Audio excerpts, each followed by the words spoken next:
Baik anak-anak, Assalamualaikum warahmatullahi wabarakatuh.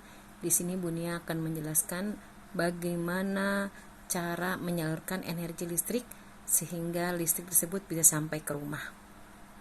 Yang pertama kita lihat bahwa ini adalah merupakan bahan bakar, entah itu batu bara yang merupakan bahan bakar yang tak dapat diperbaharui, ataupun dari air, ataupun dari gas, ataupun dari panel surya.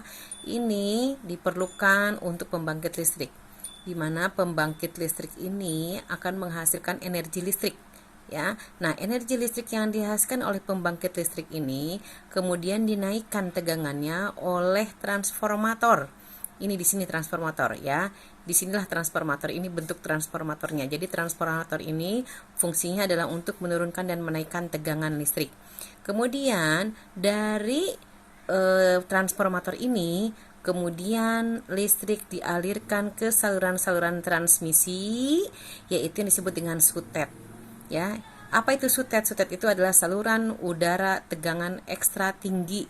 Ya, disinilah energi listrik disimpan.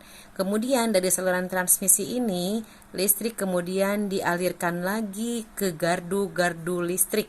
Ya, di mana dalam gardu listrik ini merupakan saluran distribusi yang akan dialirkan ke rumah-rumah.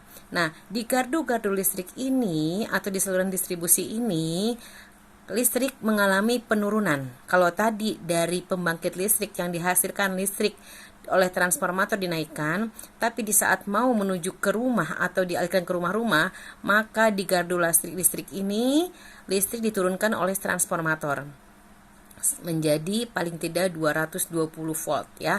Nah, dari saluran distribusi yang sudah diturunkan oleh transformator, baru kemudian energi listrik dialirkan ke rumah-rumah yang dimanfaatkan oleh para rumah tangga, diperlukan untuk keperluan sehari-hari ya.